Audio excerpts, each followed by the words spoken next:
not proud of myself. I am not proud of myself. I got a confession for everybody. I just took Odell Beckham in $101 Dalmatian draft. I don't know what I was thinking. I don't know what came over me. It's these island vibes. It's a different lifestyle out here. I don't know, man. Rose-colored glasses, Nez. I don't know what happened. I'm sorry, man. Were you hanging out on a boat recently without a shirt on and jeans or something? Like, what's going on?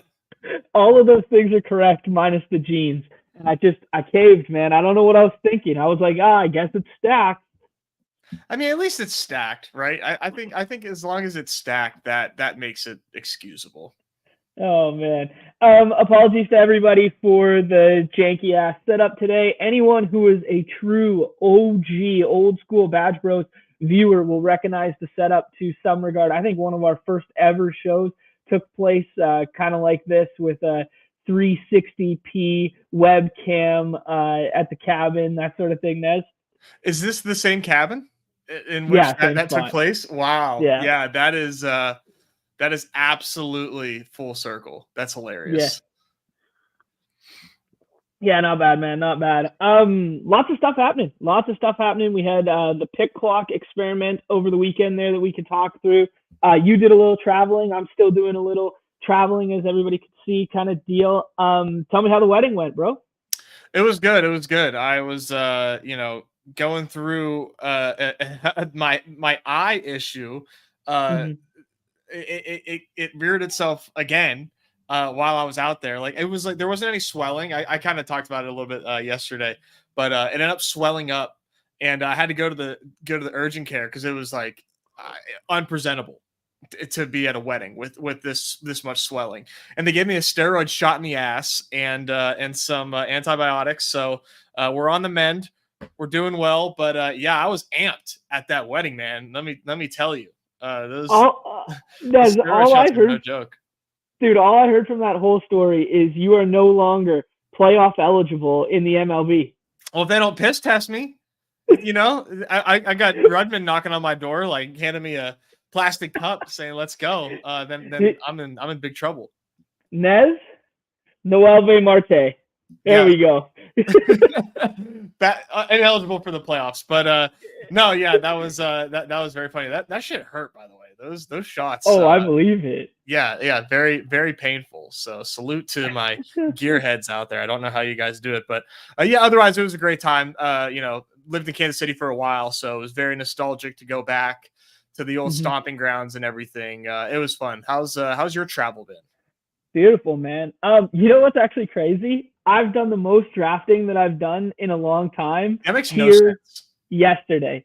Well, I'll tell you what's up. Like we did kind of like, little travel things where we would like beach, hike, this sort of thing, a couple of the days there. And then yesterday was kind of like, booze it up, go wherever you will. Some people going to the lake, that sort of deal, right? So Nikki's like, you sure you don't want to go to the lake with me or whatever? And I was like, nah, I'll be just fine. Let me just look after the dogs or whatever. And I think I did 4 BBMs back to back, just sitting here in the sun. It was awesome, dude. It was great.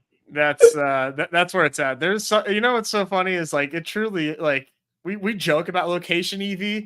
There really is like if you're a freak like us, like there truly is nothing better than drafting on vacation. I'm not gonna lie. It is the tits. It's so fun. The one thing that I would say about the location EV is it's eerily similar to winning a couple baseball slates or a couple hoop slates in a row, right? Where you get that euphoric feeling of like, I can do no wrong right now comparatively. Yeah. So it's kind of like, oh yeah, I'm gonna select Odell Beckham because no one could tell me otherwise, man. This is the right move right now. That actually, that Odell Beckham pick actually makes a lot of sense now. There was one story time scary spot that we did this little hike down to the water or whatever, and Tucker's pretty good off the leash usually. Whoa, can you hear that? A little bit. Okay, there's a plane taking off in the harbor. It's kind of loud. But we do this like hike and we do it like routinely, and like it'd be like a hike, you know what I mean? Like it's it's steep and it's kind of like 20 minutes and whatnot. but it kind of like runs along this cliffside, goes down, and then you kind of get to like this peninsula, like out jetty, and then like Pacific Ocean and this sort of thing, and the dogs go in the water and that sort of deal. We do it every single time that we're here, and we usually do it like once or twice while we're here. He goes all the way down, totally fine. We crack a couple beers at the bottom. We're down there for an hour. We're hanging out. And then he sees a couple birds and he like takes off, right? And like that's like his kryptonite is the birds. Like usually he's pretty good off the leash. He chases the birds. Eventually, like they just fly off. He comes back. It's all good, right? So now we do like, hey, we're going back. So it's pretty wide open, but like at the very end, you know, it kind of narrows up to about like 6 feet or whatever. And then there's kind of like a little like, I'd say cliffside where it looks like you can fall like 20, 30 feet in like spots, but the majority of it, you could only fall like 5 or 6. Anyways, he runs and he's like way ahead. And then I see a bird fly to this tree and Tucker just goes like this, off the cliff, gone. And I was like, he's dead. Like he was it was petrifying, man. My heart just like dropped and I just dead started sprinting like up this thing. Then I like get to the cliff edge, can't see him anywhere, can't whatever. So I see that there's like another path on the other side. So I was going to go all the way up to the top, run around and then go back to it. Nikki stays like kind of like a little bit behind. And then maybe what felt like 10 minutes later, it was probably only like 3 to 5 minutes later. He comes running up the trail behind, head to toe, covered in blood. And I was like, oh my God, at least he's running. But like, if you guys could see, like, those are white paws. Oh my and he God, is just like leaking. Anyways, all said and done, it was all good. He split his lip, he cracked a tooth, and that was it. And that was where all the blood came from. But man, there was like a small like window of time where I was like, Mr. Good Boy is a Mr. Dead Boy. Out of nowhere, man. It was scary. It was scary, dude. Holy shit, man. No, that would any dog owner can totally empathize with that panic that you were feeling, man. Holy shit, dude. That is that's scary. I'm glad he's okay. Did he need like stitched up or anything? Probably, but we didn't like bother. I'm gonna take him when we get home on Thursday. Definitely take him. Definitely take him. Yeah. You need to make sure that it's not infected. I love this comment from Nick that my audio sounds like the kidnapping and I'm demanding money. I don't know what's up with it. We messed around with it. It's just the AirPods, but I guess the 2 ways on the AirPods aren't great. Yeah, that's all right. Well, we'll make do. We'll make do. We're holding our draft lobbies ransom for their money. That's the bit. Speaking of holding draft lobbies ransom for money, Nez, what did you think of the 10-second, 15-second, 20-second timers? Are you a fan of it? Would you like to see it implemented in the daily streets? I gave a couple thoughts on Twitter there after I did. I only did 1 or 2 of them, but yeah, what would you think, dude? Very fun, and I was definitely not going to let me being in Kansas City stop me from maxing out all 3. Bria goes to bed before me, so Bria goes to bed, and I had to do some, ranks tinkering and positional limit, setup to get all of my entries in, but I was able to get all 60 in, and man, I don't know how you can put the toothpaste back in the tube. I mean, that was awesome. That was awesome. 10 seconds was a disaster. I mean, it was super fun. Like literally like $3. Who cares? That was a disaster. Just truth be told, it was not fun. 15 though, oh, man, 15 was awesome. And 20 I think even 20 seconds would be like just shaving that extra 10 seconds from an auto drafter every draft. I mean, like if you were to extrapolate that across 216 picks, I mean, you're looking at close to 2000. That's 2000 seconds. That's over a half hour shaved just by doing 20 seconds. So, I mean, I think you could just do like having that third option for not every tournament, but like for maybe, I mean, I maybe BBM, but I mean, like, do they really need BBM to fill faster? I don't think so. Yeah. But not like at this rate. For the low dollar tournaments, having that faster clock is, oh my God, it's a game changer. And yeah, I loved it. I loved it so much, and I think a Mm-hmm. lot of other people that also, you know, are volume drafters Mm-hmm. would say the same. And I think what I hope we see from here is potentially some crossover into the daily streets, but you would have to do one or the other. I don't think you could do 30 and like 20. That would just be like weird. You would split up the lobbies Yeah. too much. It would hurt liquidity. But Mm-hmm. I thought it was a great success, and I hope there's more. Okay. Yeah, I mean, like it eerily reminds me of early in the poker days that people would switch to the turbo tournaments, right? It was like, hey, we were playing these tournaments, and some of them would take 6 hours, some would take 8 hours based on stack depth and whatnot. And people are like, this is just way too much, way too long, way too much time to commit. Let me have a faster tournament at a lower price point, and people became like hyper specialized in terms of like quick decision making for like those style tournaments.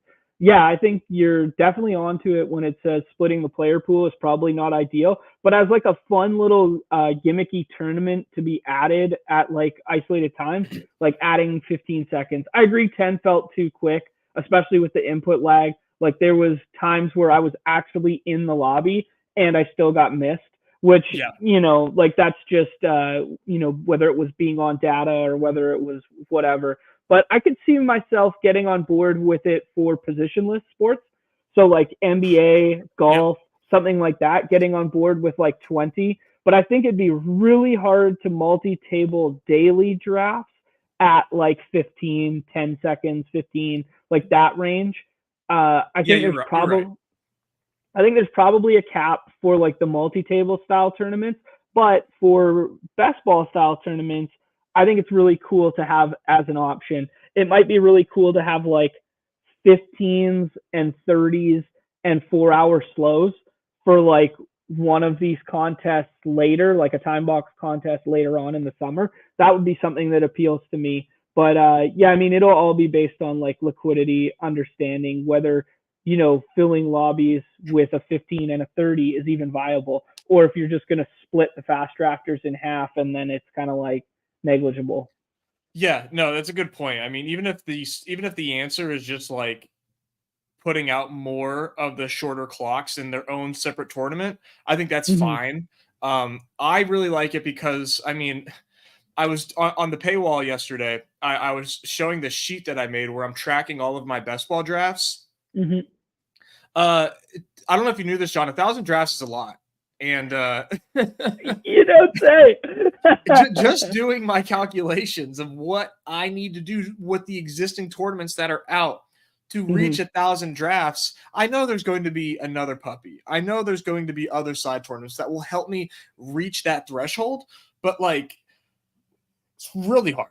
It's really Mm-hmm. hard. So I'm very much looking forward to having more of these and there being more shorter clocks. So that way I'm not just like throwing money away to hit this threshold, and I can actually do it in a way that takes less time while also drafting a structurally sound, smart team. Mm-hmm. Is a godsend truly for me Mm-hmm. trying to reach this 1,000 draft threshold. So I hope that there's more, and yeah, I think just to recap, I just think maybe just having isolated tournaments with that clock is the way to go. But man, oh man, I mean, like, I don't think that people voted with their entry fees. We kind of talked about this. Like, Yeah, that yeah. was literally just a matter of like, what's going to fill first. I'm going to play that contest so I can max it. But Mm-hmm. I think, yeah, I think people ate it up. I mean, it's Yeah. hard to say otherwise. I think especially when the deviation between it was like so minimal, right? Like it was 5 seconds between each of those contests. It's just like, oh yeah, just go to the No, fastest for first. sure. You know what I Exactly. mean? Yeah. Yeah. Yeah. No, I fully agree with you there. Yeah, a couple things I wanted to hit on. There was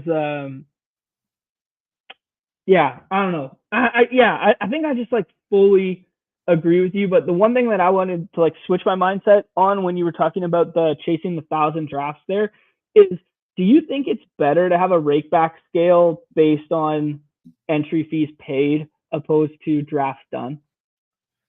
Mm, maybe next year. Yeah, I Yeah, think that would probably I don't know if it's make more sense if it's like rake paid. But then again, or could you have both? Yeah, that's kind of what I was thinking. It's interesting balancing act because who's more valuable to the platform, right? It's someone who comes back to draft the Palm and clicks on the app and does 60 drafts and is living on the platform for, $60 or whatever it is. What was it to max each Palm? $60 to match. Yeah, to 60, the Schnauzer, but yeah, and I think Palm is similar too. But for what it was a Schnauzer, but yeah, $60 each. Yeah. So what's more valuable to the platform? Someone doing one Mastiff at like 7 to 8% rake where it's like $80, or is it more important to the platform to have someone come back and draft that mini Schnauzer 20 times? And I probably think the latter. So maybe doing it by dollar spent isn't as good. Yeah, no, it's definitely like a good thought.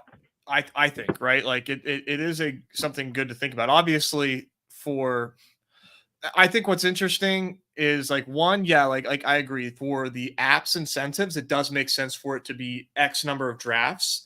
But if you did do dollar amount, right? Like at the end of the day, that's going to be pretty similar to somebody chasing 1,000 drafts. It's going to be a very similar amount of dollars spent, but I could do it more effectively, right? If it was dollars spent, I could be like, guess what, Sprint, like I'm coming for you. Like I'm about to max the shit out of that. If it was like $10,000 in entry fees versus 1,000 drafts, I would make the Sprint like my baby, and I would be and I would max it. But I'm not going to max it because that's a lot of money. So I'm instead going to draft like at leisure as much as I can of it. But that would definitely change my strategy for the better for my time's sake. But for the current setup, I'm I it's partly for the bit, partly just for I do think that it's good. The fact that I think that I can do it is I believe in you. Thank you. I think I could do it. It's okay, good money, cool. Dak. Yeah. No, it is. It definitely is. I mean, here's where like the defining line in the sand is here. Like go cards at basically saying the same sickos that reach 1,000 drafts are the same sickos drafting the high stakes, and I don't think that's true. I don't think the overlap in that player pool is the same. But I think if you do it dollar wise compared to drafts, you could force people out of their comfort zone to play some of the higher stakes stuff, which then fills it too. So it's just like a balancing of the ecosystem thing. And I don't know, we're going to figure all this stuff out as we go. So anyways, we're on a great trajectory right now. It was just a sidebar thought that I had. No, yeah, it's not like a harsh criticism. I think it's like not at all. Yeah, we're just good. Yeah, good discussion. Yeah, for sure. Nez, did you see any of? I got a hit on the free agency markets for both the NHL and the NBA. The reason I want to share this is because the NHL, man, 63 deals in the first hour, amounting to $750 million in cap space allotted in the first hour of free agency. It was wild. Nothing like anybody had seen in the past there. And then the NBA, the Jays getting locked up by Boston there, Clay going to the Mavs to who knows, to stand in the corner and hopefully ice a couple threes here and there instead of PJ Washington. And then Paul George was the big one over there. Take it and run with it, man. What did you think about any of the signings or any macro thoughts? So are you familiar with the new CBA? Not really. No. All right. I am. This is like beyond high level and like probably wrong, but perfect. That's our show. So here's what changed, right? NBA wanted more. I believe that what these changes were made, they made changes to teams' financial limits and the luxury taxes, where there was a luxury tax previously in the NBA, right? You hit that threshold. Now you are taxed on every dollar after that that threshold. They added what's called a second apron. I heard this term second apron thrown around. I'm like, what do we got? Cooks? What's going on here? Yeah, I was watching the Bear this weekend. Yeah, I mean, I know all about cool, second apron. I'm like, yeah. I've never heard of a player described as an apron. Interesting. Hands? Hands? So there's this second apron where you have luxury tax threshold number 1, extra tax. Got it. Cool. This second threshold now, once you hit this threshold, not only are you like paying taxes, like additional taxes, you also are incredibly limited on what you can do via trade, essentially, and roster construction. So like there is it essentially creates like a true hard cap for these teams, and just like really. And I think it's kind of why, I mean, not that I can't really point necessarily to any one specific deal that is like, like you see, like this is because of the second apron. But I think if you were to like blame anything on the second apron right now, you could probably say Hartenstein going to OKC and not staying in New York is 100% because of that. Like because of the Mikal Bridges sign or trade and then sign, like literally your flexibility to for your roster has become so incredibly limited, and it really is going to. I think you're going to see like a very, very strong negative effect come the trade deadline next season. It's going to be, in my opinion, very boring. And it's just like it really ruins the creativity. Is the TLDR from this? So shout out to CJ McCollum and Grant Williams for ruining our great game. And obviously Adam Silver. Can't forget Adam Silver. But all that aside, man, the Thunder, I think, are the team to beat in the West right now. And with that Hartenstein move was I think fantastic. That really fit what they needed, in a big way.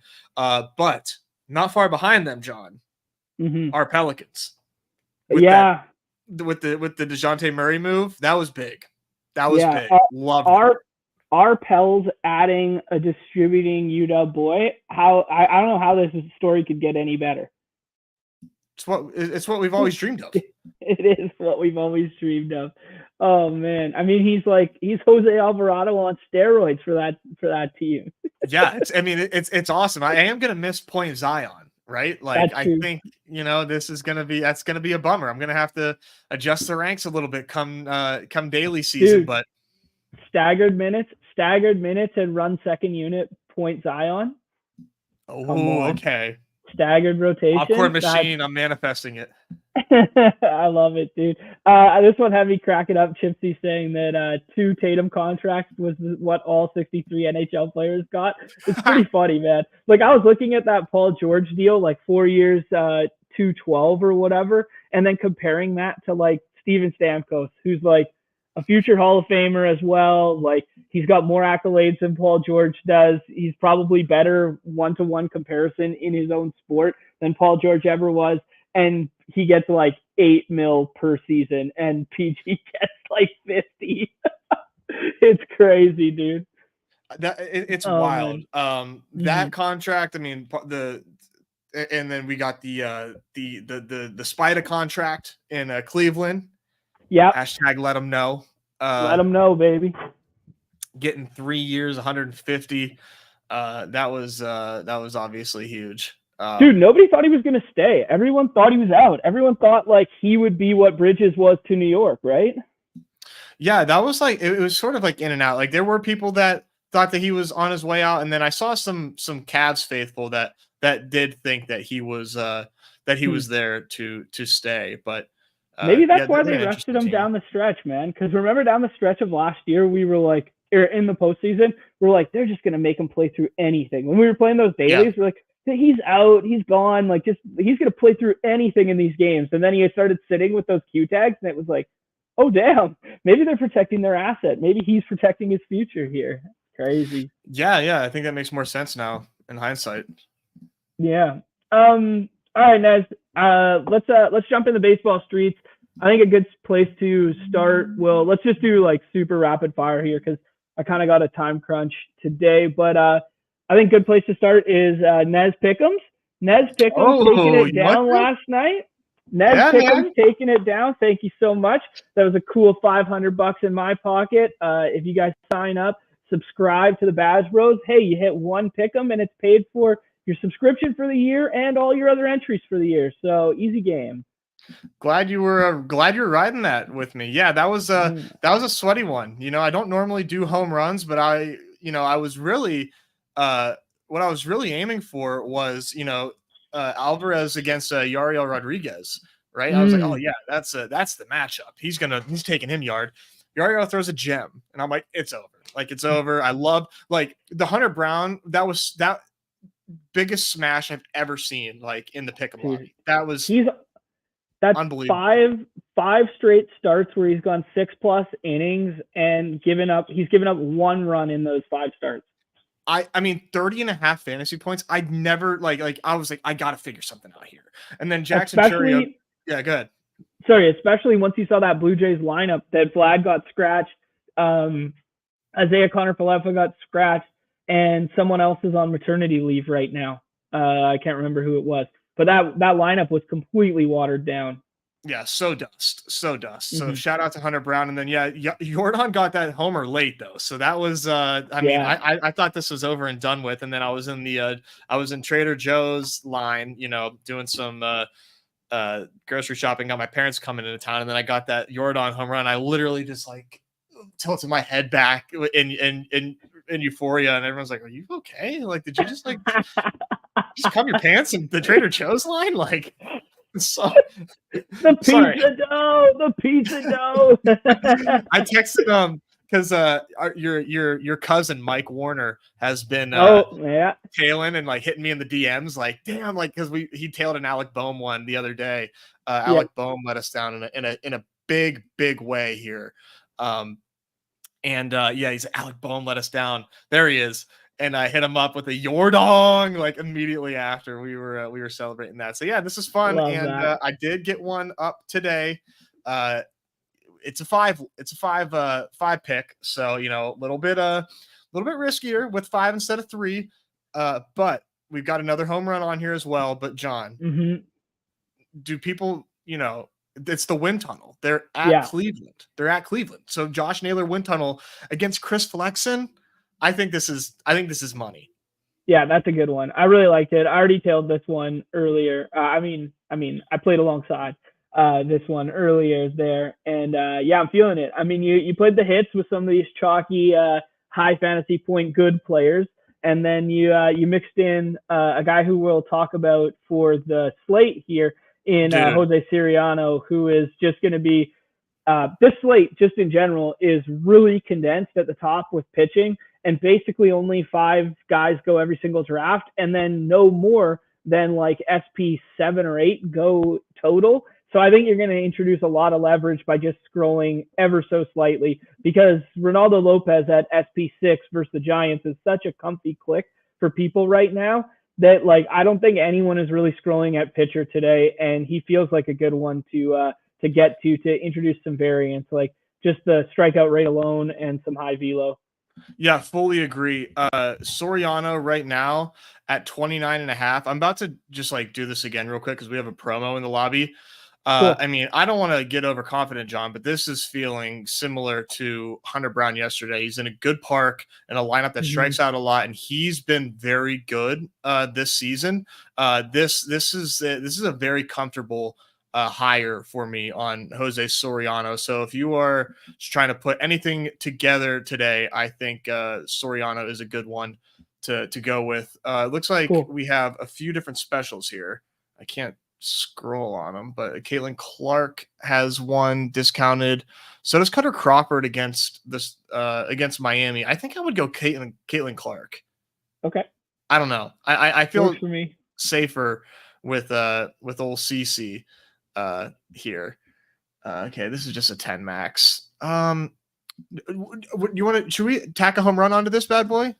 Yeah, what is the Naylor one? 2.5 or 2.25? I think it was 2.5. Now it's 2.25. Okay. What about some of the Cubs stuff? Cubs are low-key a stack that I'm liking today. I mean, we always talk about finding a stack that's projecting similar to run total wise, projecting similar to other spots. Cubs low-key have a run total that is close to the Coors game / slates, and nobody's touching them, and the Coors game gets drafted every single time. A little bit of a Wrigley win game, not a crazy Wrigley win game, but a little bit. Yeah, so decent fantasy points here. 7, 8. You got a fat one on Nico, 5.75. Nah. If you wanted to do home runs, I mean, Ian Happ's only 3x, not bad. Yeah, Morel like is 2.25. There's fantasy points here too. If you're going to do the 2.25, I think I like Naylor more than Morel for what it's worth. Okay. What's the Happ one? Happ is 3.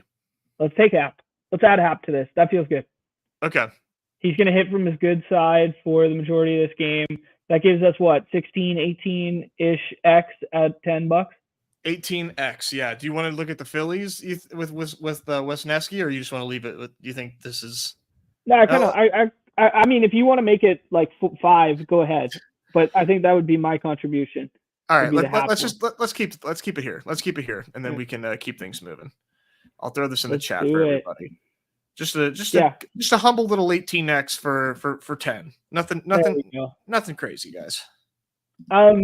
Nez, speaking of keeping things moving here, I will do the rapid fire on the weather today. Only spot looks like Kansas City to me. Potential rain out, potential late start. Tampa Bay, basically just resulting in fading Bobby Witt at current ADP for me, which is always a scary proposition, but not in the greatest spot in the world to begin with. As we alluded to earlier, there's a Coors game on the slate, and then there's a Cubs wind Wrigley game, sort of, but like upper 80s, lower 90s temperatures there. So those are kind of the two main spots on the slate there.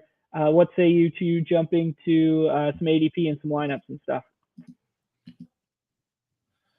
Let's do it. This is these are just some like cheapy little rankings up, but let me go lineups for Roto G real quick.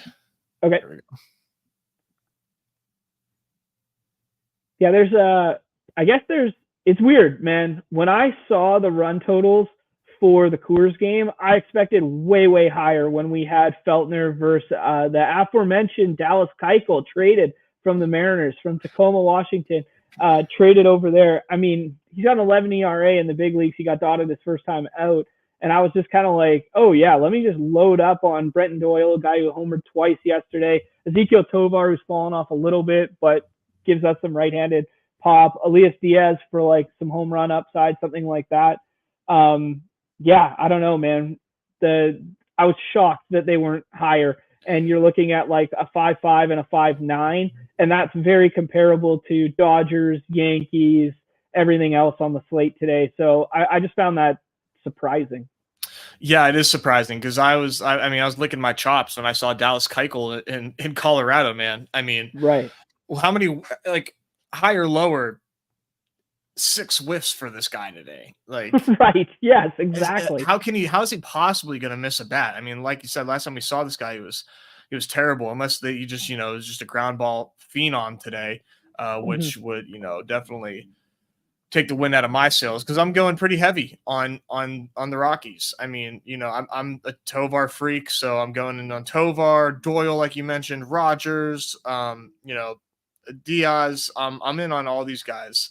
And then obviously you got Bryce Terang on the left side here against Feltner, very much into, but the Brewers aren't cheap. So, it's not quite as fun as these Rockies, which are fairly affordable besides Doyle, since he just put up 45 yesterday. Yeah. That'll Brendan Rodgers, who's a lefty killer, who's been down in the lineup for a little bit, but moved back up-ish the last couple days here to that 5 hole. He's going with like an ADP of 9 on the corner there. Yeah. So in terms of Rockies, like, he's probably the most mispriced, because give me Doyle, give me Tovar over him. That being said, like, I don't want to be the guy who gets hung out to dry by Rodgers being in a good spot just because I think his ADP is the worst of the bunch.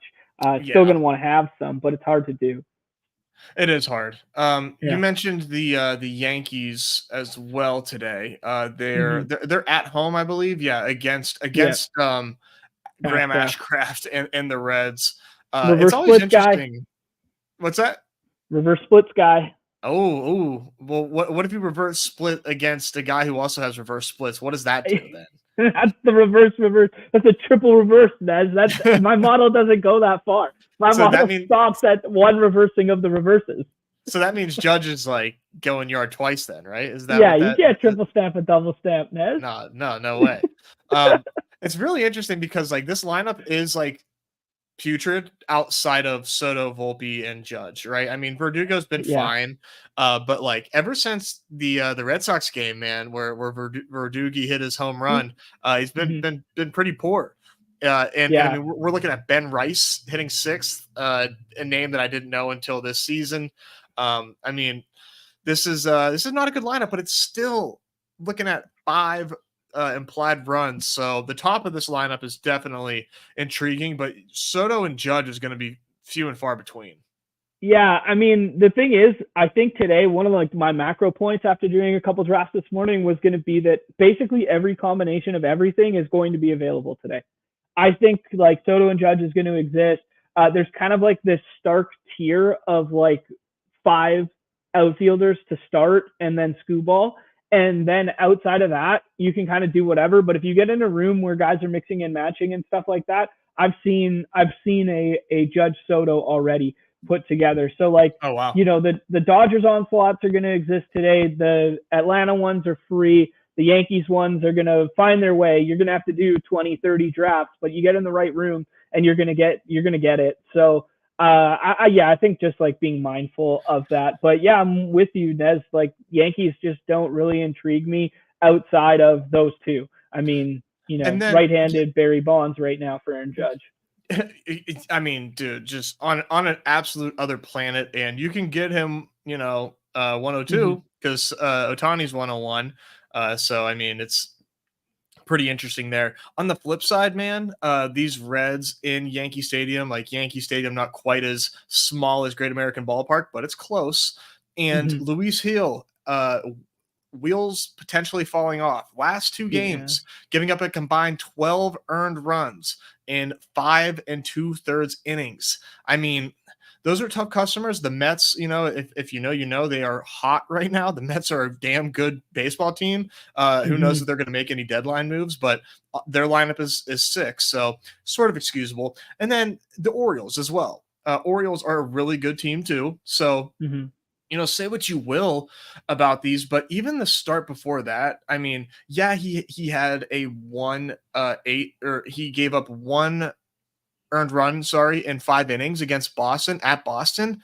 Still walked 4 guys in 5 innings. Wow. Walked 4 guys against the Mets in 4 innings. I mean, I think we are looking at like regression hitting this dude in the face. So Ellie seems pretty appropriately priced today, in my opinion. And then hottest hitter in the world, Jonathan India, too. I mean, just scorching hot right now. Say what you will about hot streaks, but I think the Reds, are very sneaky today on an 11-game slate. I'd be looking their way. Not to spend too much time on this game, but Luis Gil is definitely worth talking about because he started off so hot, and these last few starts have been shaky to say the least. Okay. Yeah, I like it. I mean, it wasn't a spot that I was attacking. I knew he had fallen off. Those walk numbers kind of scare me in recent memory there. So I will definitely be mixing in some Reds. Some other spots on the slate you like, Nez? Braves are free versus Birdsong. Yeah. Let's take a look at the Braves because they're another interesting one that I think is going like way overlooked. Like, I don't know much about Hayden Birdsong, and it always is like there's this like, I don't know if I'm the only one that gets this fear when you're looking at the slate and you see a Giants pitcher and you don't know who it is. Like, you just assume that this guy's going like 6 strong for like 2 earned runs, no matter who. When they're at home, that was kind of my scared the first time I saw Birdsong. This is only his second big league start ever. His first one was against the Cubs at home there a couple weeks ago, or a week ago now. I didn't see much of that game, so I don't know a ton about him either. But I do know your apprehension in like going against Giants pitching, especially when it's at home. It's just like for years they've had that clause, right? That little asterisk of unknown Giants pitcher is different than whatever. I think he's in their top 10 in terms of internal prospects. I think he was like their SP 2 or 3 internally. I think that's what it was. It's kind of hard to evaluate any AAA player now with the gap between AAA and like MLB being as large as it's ever been. And it seems like every pitcher in the minor leagues has like a K9 greater than 10. Right. But for what it's worth, in his first start, he did generate quite a few strikeouts, 4 2/3, 5 Ks, 3 walks, and 3 earned against the Cubs to go along with that. I think for me, man, the Braves clearly are like not playing to, their potential, especially like Matt Olson here, but Ozuna's, at the end of the day, man, it's still the Braves. And I think that anytime the Braves are going to go overlooked against at home against, an unproven rookie, I think that is as we call a generational spot. So I do like the Braves a lot today.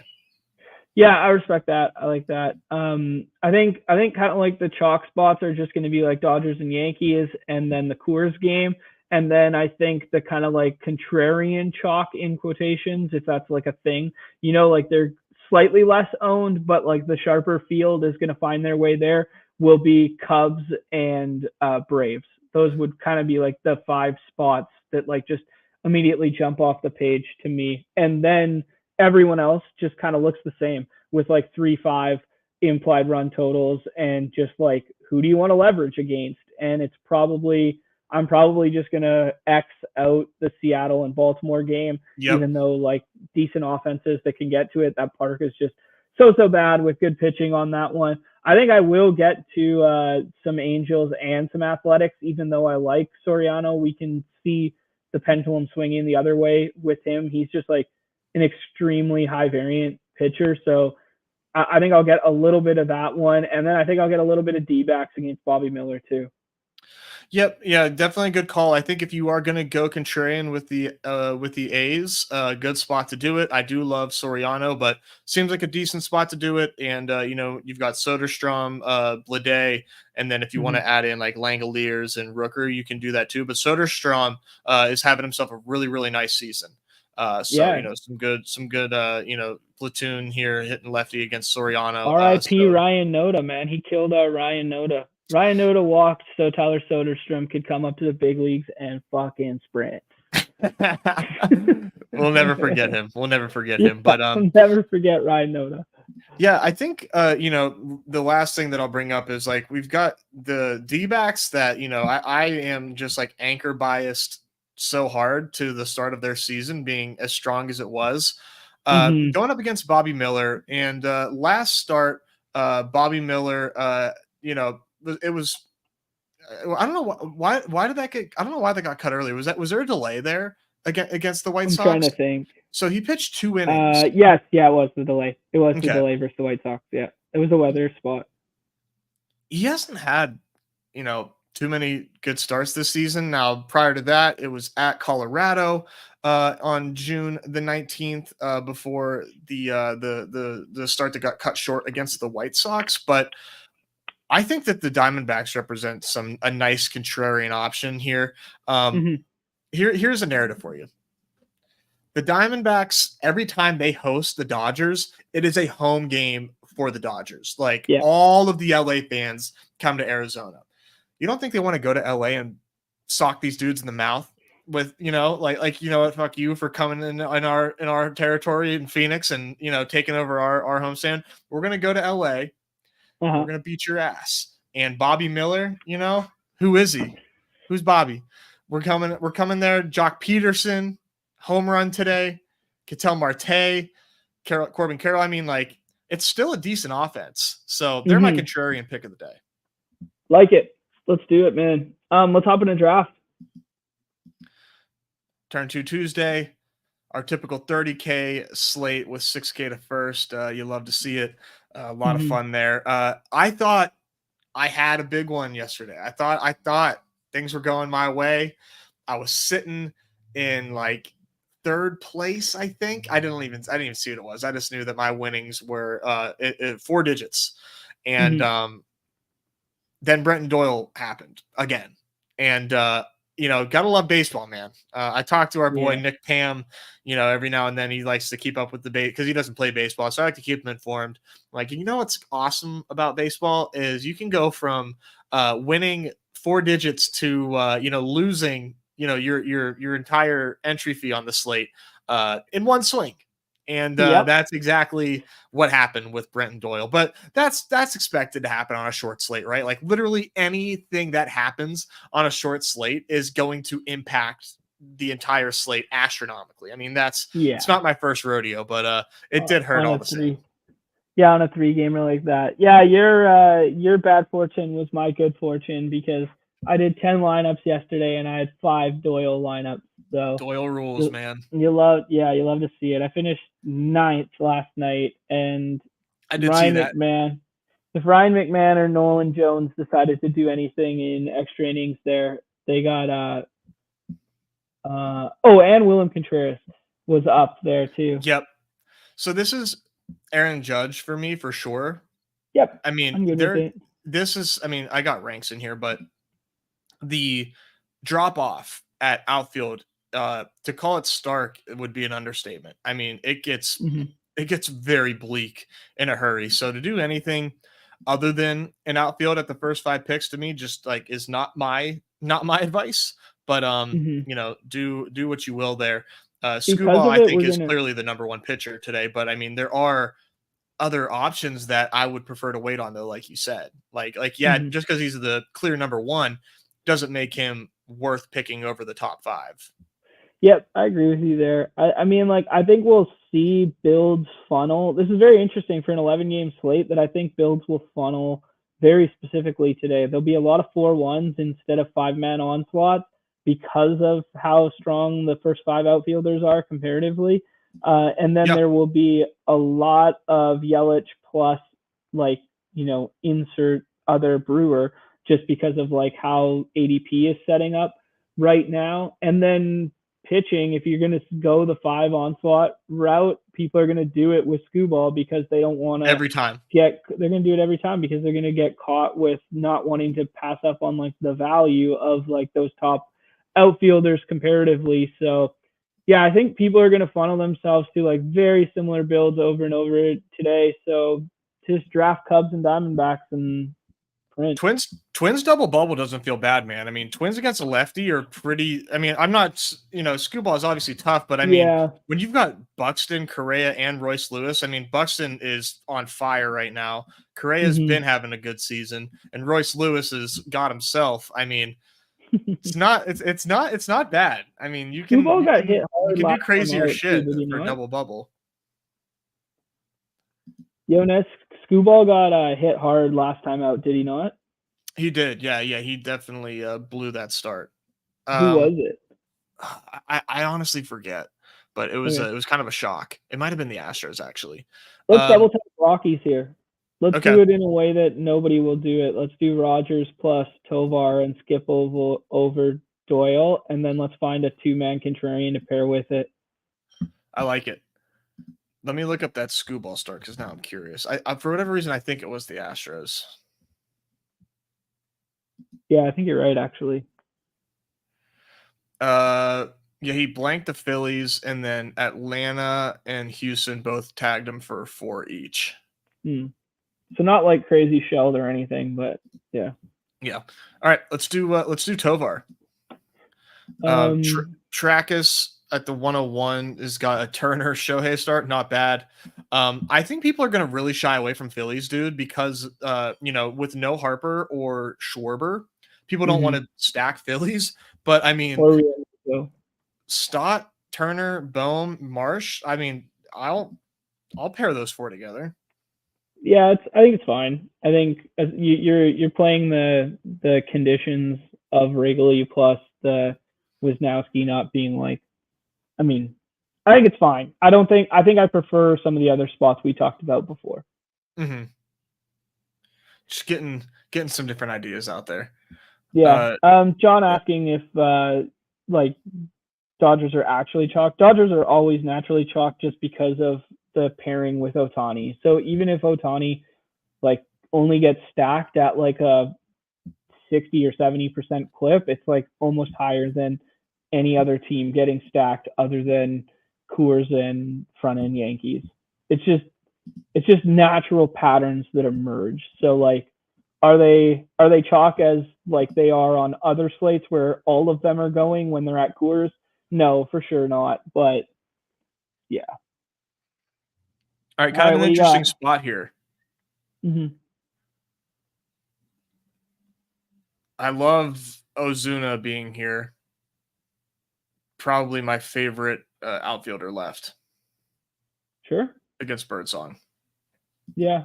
I mean, I would probably scroll for like a contrarian 2-man to add to this. I probably would have added Cubs or, I mean, even Reds with Ellie there would be fine if the other outfielder was like Fraley or Steer. If Ellie comes back, yeah. I mean, this is definitely tough, right? Because you can do Volpe for like the stack. Yeah, or I you would can never just do get Volpe. like Ellie. I do Volpe a lot. Oh, interesting. I think I might just like take the best plays here. Just do. I don't do this a lot, but you know, we got the little Colorado mini, and then just Judge being Judge, Ellie being Ellie, and I mean, like, I think these are three guys that can do it without teammates. Although stacking is obviously optimal, but I find this slate to be this kind of slate where like there's 22 teams to pick from, but the queue does not look like. I mean, yeah, there's names here, but the spots aren't all ideal in my opinion. But gotta get creative. There's like I gotta there's 4 or 5. There's 4 or 5 spots that are just like jumping off the page, and then everybody else looks the same. So you just eighth the same differently, or you just try and over leverage those 5 spots in contrarian fashion. It's definitely a type of slate where, like, you know, I should have time to hit it pretty hard today, where like I want to, you know, make sure that I'm like check marking a team that I've stacked at least once or twice, you know, and try to cover my bases that way. You know, I'm not going to cover every combination, but I want to, you know, just like the Tigers, you know, against, you know, Simeon Woods Richardson, like good pitcher, but you know, things can happen. And I just want to have that option of, you know, a Riley Green, Veerling stack, something like that. Just to have my bases covered, because this is a tough one. I mean, that's just what I kind of have to force myself to get unique in some of these spots. Yeah, no, for sure. I do like that contrarian Dodgers as potential. I mean, everyone for me. Yeah, everyone's going to click Lopez because it feels more comfortable. I don't want Evaldi because San Diego, even without Tatis, barely strikes out. And we saw them come alive in Boston over the weekend there. Like, they went nuke. Yeah, I know. It's a shame that Tatis got hurt because, like, Merrill is coming alive in a big, big way. Been, like, waiting for that. I was, you know, drafting Merrill a ton, like, previous to the breakout. And now the breakout happens, and, I didn't get to capitalize. But he's the real deal. They got a good one there. He's only, like, 21 or 22 years old, and just, you know, crushing right now. Yeah, him and Jackson Churio as, like, you know, just over 20-year-old guys that broke camp with the team kind of deal that now are living up to the hype a little bit. Yeah, Jackson Merrill just turned 21. Yeah. It's unreal. nuts. Yeah, and he handles lefties, man. It's nice. Mm-hmm. Yeah, so I don't know how much time you have, John. Did you want to jump into an NFL? Let's do an NFL draft. If I have to dip in the middle here because we're gonna try and catch a ferry or whatever, you might have to land the plane on your lonesome. But I can handle that. I mean, you are probably better suited to land it without me. Who knows? Looks like you got one of the HUDs in here right now. Yeah, I have Brick's thing in here. Most of my exposures aren't anything crazy, but I like it for, you know, specifically seeing week 16 because that's not something that I don't know that I'll ever have memorized. But I do want to, you know, use it as a tiebreaker when, you know, specifically I'm doing slow drafts. Because I've got so many puppy twos. And I'm not creating an easy sheet for every single one of them. So using that as a tiebreaker has been really helpful, just having it like right on the screen. Like it. Who's in this lobby with us? I can't really read it. I see Jump Free for sure. Who else we got? Ben Pollock. I'm not totally. That name sounds familiar. Jump Free, Crusher in with us. Braves fan. There we go. Braves is in here with us. Scuba Steel. Is that Justin? Scuba Steel. Is that Justin Steele? I don't know. That'd be pretty nasty. He's a fantasy addict. I mean, he probably has a beard. He can't. I don't know that he can actually be registered on Underdog under his SSN. Yeah, true. Although if I was Justin Steele, I would just come out here and write my name as Justin Steele. My name would be Backfoot Slider.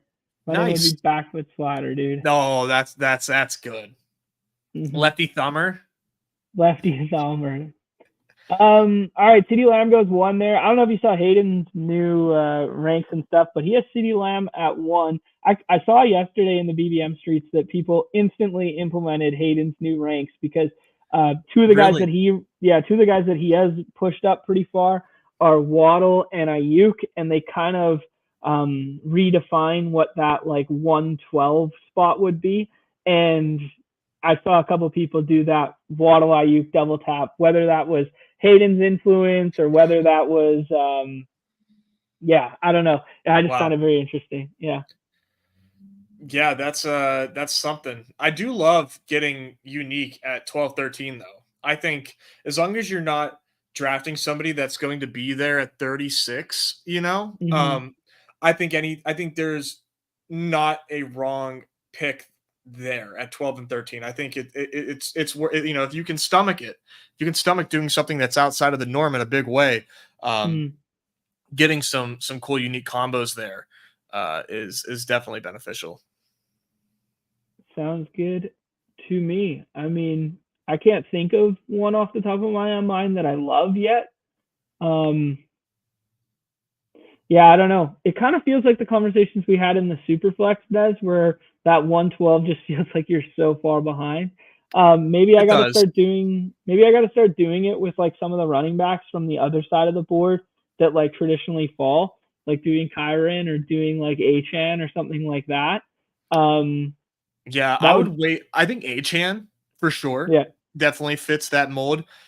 Kyron worries me because I mean, how much further are people going to let him fall? Because he might find himself back there. But I think Achan is a really, really good one. I mean, it's really funny. In weekly winners, Achan is a 1-2 turn pick. Right. I mean, I know that is a completely different game with, the weekly upside, but at the end of the day, aren't we just trying to win week 17 anyways? And it's a 1 week contest. So just find it interesting. Yeah. I mean, it's a balancing act, right? But like, if I just had to go, like, let's put on our battle royale hats for a second. And I just had to go like, here is the Browns in week 17. Who has a higher ceiling for week 17? Is it Achan versus the Browns? Or is it Marvin Harrison Jr. Versus the Rams? Like, if we're playing that battle royale right now, like, I think I'd still probably take Marvin Harrison. Mm-hmm. I think that's fair. Yeah.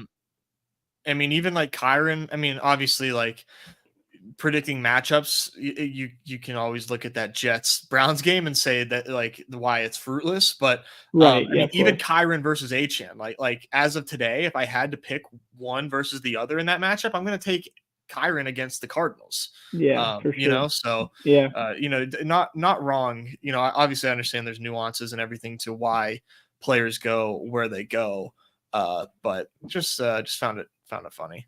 Let me go. Yeah, for sure. Here.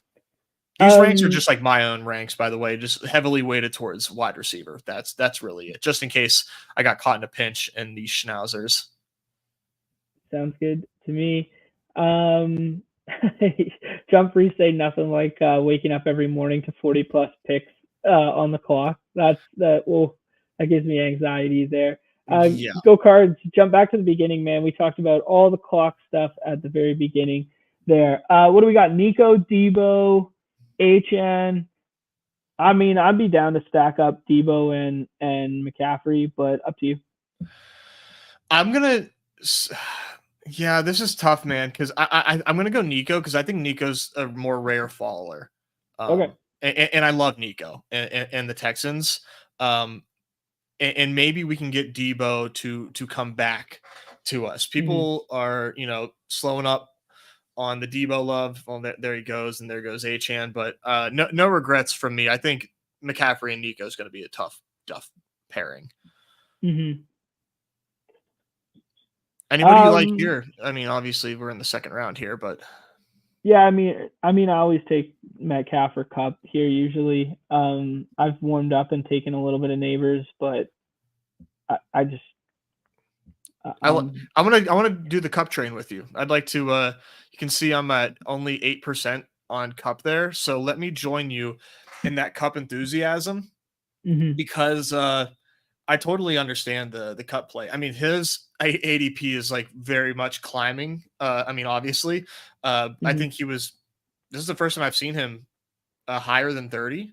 So, it's getting up there. But I mean, I'm not really in the camp that Cup is too old to play good football. I think he just needs to stay healthy. And I do kind of like the ideas of like, hey, if this guy is healthy, then he's no doubt a smash, right? I mean, like if we're playing a battle royale slate in week 4, for instance, like I have no idea what the matchups are, but like there's a 0% chance that we're taking Devonta Smith, Mike Evans, Chris Olave, like any of these guys. Waddle. It's a 0% on a healthy slate. Any of them over Cooper Kupp. On a healthy slate, there's no way I'm taking Waddle over Kupp. But that is part of it. I guess it is what it is. But no, I like Kupp a lot, and the matchup is nice against the Cardinals there. And I would like to get more Stafford too, but I just keep taking Stroud and pairing him with my Texans because I swear I always end up with a Texan. And I always end up with Stroud. It's crazy. But the when you look at the efficiency numbers being Kupp and Puka being so close to one another, it really does make you think that both these dudes can eat in just a legendary way.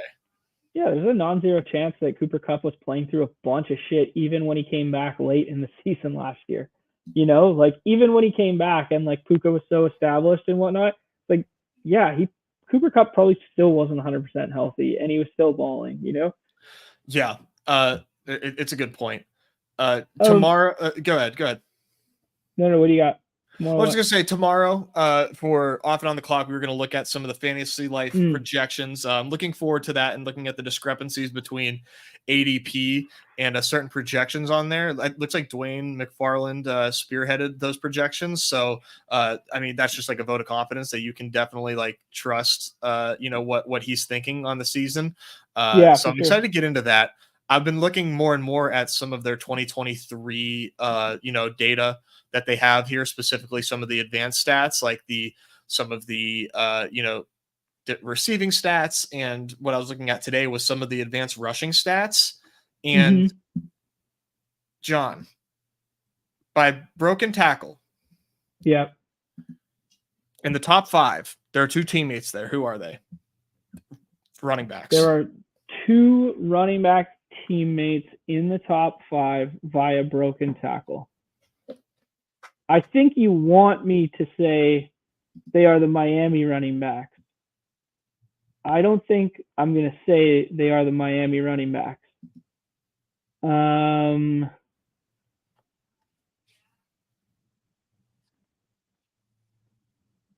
Walker and Zach Charbonnet. That's a good answer. Ken Walker has 19 broken tackles. That's in the top 10. Jaylen Warren and Najee Harris. Nice. Very nice. Yeah. Hey, man. They've been beefing up this offensive line. That's been their focus for the last 2 seasons, is giving this line some actual beef to create some rushing lanes for these two. Up there also with them, Travis Etienne, notably hated running back. And then James Conner and Kyron Williams up there as well. Jalen Warren broke 25 tackles on 149 attempts, dude. Wow, that's up here with him are 267 for Travis Etienne, 228 for Kyron. Derrick Henry broke 21 tackles at 280 attempts. Now, you can hear these things and hear these names and think, well, maybe I don't care about broken tackles because of who is there. I hear this and I think who has a chance to give us a good season that, is not being thought of. Yeah. When you hear these numbers. Yeah, no, that's entirely fair there, dude. The James Conner one jumps off the page too. James Conner's so good. Yeah, he just gets so disrespected. There was also some good Coach Speak stuff from Coach Speak Index there, who retweeted what was it? He was just talking about how well James Conner takes care of his body, and betting on a guy to stay healthy at that age would be incredible. Let's go for it, Ness. Let's go for that Lamar Andrews and probably do it with Andrews first. Okay. So what we do, right? Like every time. Yeah, I mean, for whatever reason, yeah, we've been rolling that front side of the board there. Jalen Hurts falling this far is interesting. Like Herzig had a tweet the other day where he had a decision where he had a Shroud stack set up, and then he was like, should I take Hurts instead because of the fall and like uniqueness? And I think you can, man. I think you just do it and figure it out later. You absolutely can. I mean, it's Jalen Hurts, right? I mean, the whole if there is no does this price for Jalen Hurts bake in the fact that tush push is happening? I got a tush push take because I saw the BDGE guys talking about it or whatever, and they put a short together and they were talking about the tush push. And everybody has the same takes, right? They talk about Saquon coming in, what that means for goal line. They talk about Kelsey not being there. Now, can we still run it with a new center? Like the one like overarching, like super obvious one that no one says is, can Kellen Moore even coach the tush push? Like we've seen every other coordinator try and adopt the tush push in some capacity and basically seen no one have any success with it in any other coaching tree other than the Eagles have had, right? And now all of a sudden you have a brand new OC in Kellen Moore. Like, can he even coach it in an effective way? That would just be like one other little wrinkle to it that I would add that no one seems to be talking about. That just seems like so obvious. Yeah, I guess I would think that doesn't matter, right? I mean, it's the players. Yeah. It's the players doing it. I don't think that they like forgot and they need Kellen Moore necessarily to do it. Now, the fact that there's a different play caller, if he is calling the plays and it's not Nick Sirianni, then because like what if the coach doesn't what if Kellen Moore wants to use Saquon? What if he wants to have Saquon do that instead? Then I think that would be something that like just straight up play calling, which other people are talking about. I think that is like a fair question. But this price on Jalen Hurts, just to like bring it back, I think bakes in that the tush push is not going away. And if the tush push isn't going away, that you can take Jalen Hurts and then just like get Dallas Goedert later. Yeah. And there's your stack. Don't even necessarily have to. You don't. I mean, really don't. On redacted platform too, like when you get those extra 2 rounds of picks, like you can just take some darts at like Gainwell, Shipley, Johnny Wilson, Anais Smith, who is the bench press king. Everybody forgets. Yeah. Paris Campbell, John. Yep. Nez's boy, Paris Campbell. I'm never going to let go of the Paris Campbell. Lest we forget. Lest we forget. Some big time wide receivers going off the board here, but shout out to Braves fan for keeping traditional fantasy football alive with this triple RB start. Nothing to agree. I mean, the Saquon pick was a reach, but I mean, Kyron at pick 33. Shut it down at 3 and see what that team looks like. And then tight end in the 4th. Shut it down at 3 and take 9 wide receivers and see what it looks like. He's punching air that Bronx took his Kyler Murray stack there. I'm yeah. very sure of it. Although spending another pick on like a non-wide receiver position here might have been like a blessing that he is being forced to take a wide receiver instead of the stack now.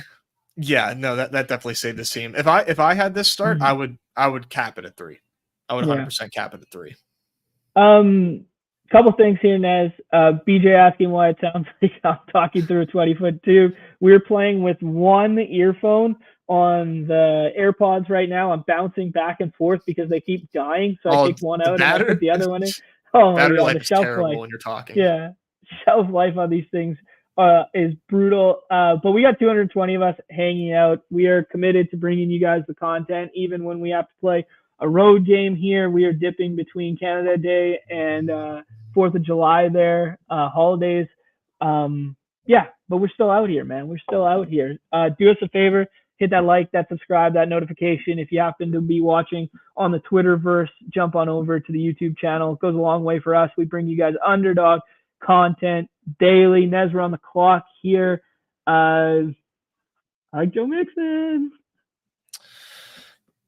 Yeah, I think we do Joe Mixon. I'm, worried that I think we will have a wide receiver left. I mean, because there's 3 wide receivers here that I like. And Joe Mixon, I think, is really fun for like the alpha mega game stack here.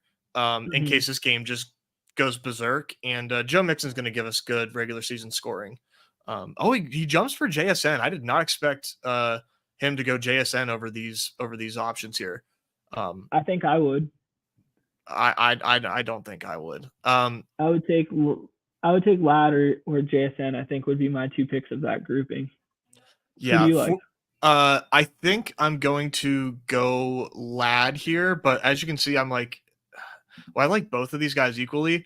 I like Christian Watson, but I do think that when I'm taking a wide receiver 3, I think there's more safety. I mean, Lad's a rookie, so there is some variability there, but he clearly is the, odds-on favorite, maybe just slightly behind Josh Palmer. I would say the odds-on favorite to lead the Chargers in targets, whereas Christian Watson has a ton of, the floor can fall out from underneath Christian Watson and be just another bad pick. But I like Christian Watson whenever I have the security and I can take that upside pick where like if he is providing me some spike weeks here and there, but like zeros more often than not, I can live with that more as opposed to like I want my wide receiver 3 to be in my lineup more often than not. AKA a floor over ceiling for wide receiver 3 whenever we have a start like this for me personally. Yeah, I mean, like I don't even necessarily think it's fair to call Lad floor and lack of ceiling because like he could be a monster, right? Like he could just be their WR1 and he's tethered to Herbert, gives us a nice backdoor stack that we like a lot. I don't know, like Pitch is asking you to sell him on the Watson love in the chat, like he can't get behind the price. I'm the same way, man. Like I have a really hard issue clicking a dude with chronic hamstring issues who has like 5-6 other pieces on that offense that could outperform him. I don't know. Lad just feels like a cleaner path to both floor and ceiling, in my opinion. No, I get it. I think for me, just knowing the Watson ceiling, right? I mean, the Watson ceiling is now just thinking frequency of it hitting aside, the ceiling itself is I don't want to say astronomical, but it's fucking nasty. I mean, we've seen Christian Watson just absolutely like break teams and he's on an offense that is ascending. He has a great quarterback. And I think also that narrative of him figuring out his hamstring issues. I mean, it's rare that you actually hear like something get diagnosed like that, where it's like he knew like there was a deficiency here. It seems obvious, right? If you keep hurting the same goddamn hamstring, maybe that one's weaker than the other, but a little bit of hopium in that regard. For me, man, it's just like knowing that we've seen a ceiling with Christian Watson and he's a freak athlete and just shooting the ceiling. My issue with Christian Watson is like the ceiling is purely hypothetical because I don't think we've ever seen it. Like we've seen like 170 yard slant to the house one time. How many games in his career do you think he has over 100 yards? I couldn't tell you off the top of my head, but he wins deep deep routes too, and Jordan Love fucking slings the rock. So Okay. that's where I would push back. What's his highest yardage total in a game in his career? Guess. I will say like 120. It's 110. Okay. It's 110. He's got 3 games in his career that's over 100 yards, and every other game is under. And like I don't know, like even when he played in his first season there, like I don't know, like he wasn't as hurt as people think. Like maybe he was playing through the hamstring in 2022, but like we're looking at games where like what's his high for targets in a game? Career. I'm gonna make a pick here, and then I'll answer that question. Sorry. I'm going Jaylen Warren. It's double bye weeks with McCaffrey, but I just think he's without a doubt the best pick on the board, and we'll hopefully get a wide receiver here next. Sure. And then this is up for debate. Okay, so Samuel, Lockett, Shaheed, and Dubs. And while we talk about this Watson FUD, what if like Romeo Dubs is good? I don't know. Yeah, there's a non-zero chance he is good. I mean, we play the hits all the time with the Lockett one. I think I like Lockett and Shaheed more than Romeo, but I'm fine with it. This range is like pretty fine. Yeah, I think that these guys are pretty similar, and I am just going to cool off on Lockett a little bit because he's like my default pick, right? Like I need a wide receiver here. I don't want to pick these other guys. Let me just take Tyler Lockett. And Dubs was pretty damn good in the playoffs. And I just love this Green Bay offense. We can continue with the Watson slander because I could use some talking down of him. Sure. Yeah, do the Dubs career 100-yard games thing now. I mean, that's probably a fair one too. Yeah, I don't know. Everyone's saying it's kind of about like touchdowns and end zone targets.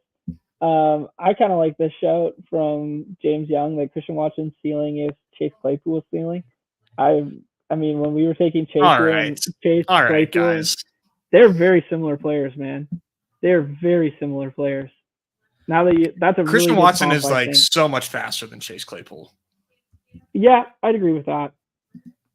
Like Claypool didn't have that catch a slant and take it to the house like Odell Beckham rookie year vibe one, whereas we did see that from Christian Watson both in college and in the NFL. But yeah, I think it's. I mean, Christian that maybe people are just anchored to that 4-game sample of Christian Watson at his rookie season when he went for in fantasy points here 31, 19, 20, and 23 all in a row consecutively, where he scored in that span 7 touchdowns in a 4-game span, 2 100-yard performances in there. Were those with Jordan Love? You know who? Why can't I remember the Packers quarterback in 22? Was it Love? I would think so, but I don't know so. That's why I asked. Because why did it feel like last year was like Love's rookie? You know, not rookie, but like his. Why did that feel like his debut? No, it wasn't Love in 22. What? It was Rodgers. Duh. Mm-hmm. It was Rodgers? Yeah. It was Rodgers, yeah. Interesting. That might matter. But Love looks good. No, it's interesting. Yeah, I mean, like, maybe it's not. Yeah, Chip's clowning my ass because I said it was hypothetical. I mean, that is a ceiling, those 4 games. Absolutely. Yeah. I mean, you're not wrong that, I mean, like, the fact that there's, like, on one hand, the number of 100-yard games, like, I think that's totally fair. And this season, specifically for me, he's the one player that I've been taking more often or like above average at that 10% clip right now for me in my exposures. He is that one player that I've been taking more that does not fit the archetype of player that I have been taking, which is in that archetype, guys that have done it. Guys that are good and are mispriced because people's imaginations don't think that they can do it again. And I have been mostly fading the guys whose people's imaginations are hoping can do it. And, you know, I think, you know, Ladd sort of fits that, but I've been taking him. And I think Watson can sort of fit that too, where we are imagining this reality that Watson is healthy and Watson is crushing. And in reality, like we haven't seen it enough to know that is like a certainty in his range of outcomes. Yeah, that's fair. I think this is a wide receiver, man. Yeah, I think I like Cooks. I mean, I've been taking a little bit of Judy recently to just give me the backdoor stack to Deshaun. I know. It's just like a clean out over and over again. Yeah, I'm gonna go Judy. I like, Judy or Cooks for me. Mm-hmm. I mean, that week 17 game doesn't. I don't know. That week 17 game doesn't feel amazing, but as you alluded to, neither did last year's Browns week 17 game, and then it ended up being monstrous. Okay, we're at pick 122, and Justin Herbert is here, but we have Lamar. I think we got quarterback outs. Like, I want Herbert, but like if we don't get Herbert, it's fine. I wouldn't touch tight end yet. I think Wicks or Mike Will, man. What about you? I'll take Mike Will then, because we made the Dobbs bet, and we don't have to bet on the whole offense without the quarterback. So take the other guy from another team. Cool. I mean, I'm a little bit of a Mike Dobbs slappy. You want to talk about hypothetical ceilings? How about fucking Mike Will? There you go. He's the king of hypothetical ceilings. Well, hypothetical, but we also have at least game logs of him being good. And they were talking about an ADP chasing yesterday. I think people think Mike Williams is older than he actually is. Right. Yeah. He's turning 30 this year. He's not even 30 yet, but he just like has the vibes of of like Allen Robinson. You know why that is, Ness? There's two reasons. It's the beard. The beard is when you have like a grown man beard at a young age and you stay in the league for a long time, it skews people's mindset because he's got a grown man beard, right? So that he looked old from the jump. Corey Davis got the same treatment. Everyone thought Corey Davis was older than he was because he had the grown man's beard from like a young age there. But the other thing is, people are accustomed to looking at fantasy rosters or looking at NFL rosters and seeing a Mike Williams on it for the last 20 years. Like you can go through and you can go like, there was one in Seattle, there was one in Tampa Bay, there was one in. So people think it's the same Mike Williams for the last like 20 years, even though there's been like 5 different ones that have been in the league. There you go. I think that's actually a good point. I'll take a guy like him on this team where, we'll recap the team here, but I think that he doesn't feel risky to me. I don't think that Mike Williams is risky. To me, he's a clear-cut wide receiver 2 in New York, and I guess I'm not as fearful of like Aaron Rodgers this season as much as other people are. But I'm going to recap our team real quick here. We've got Lamar Jackson at quarterback, CMC, Joe Mixon, Jalen Warren at running back, at wide receiver, Nico Collins, Cooper Kupp, Ladd McConkey, Romeo Doubs, Jerry Jeudy, and Mike Williams. And then at tight end, we've got Mark Andrews. I like how this is shaping up. Definitely just packing together a bunch of dudes at wide receiver to get us to the playoffs and hopefully spike for us in the playoffs. But I like the way that the team is currently set up. Yeah, it's not bad. Well, like obviously built around that week 17 Houston and Baltimore game there. I don't know. The Mike Williams one's also interesting because like if you look at the landscape of what the Jets were last year, like their WR2 was going to be like Randall Cobb and or Alan Lazard and or like it felt way sketchier than like Mike Dubb this year, and yet the price tag is basically the same as Alan Lazard was last year. And then another one that's kind of like underappreciated is I think the quarterback 2 has improved. So even if the health stuff with Rodgers doesn't pan out, I mean, people didn't have that huge concern last year, but there's still the age, right? But I don't know, like Zach Wilson not being there and it being Tyrod Taylor instead, like Tyrod Taylor had usable weeks last year with the Giants. Like he looked half decent, half competent to like get someone home. That does make me feel better.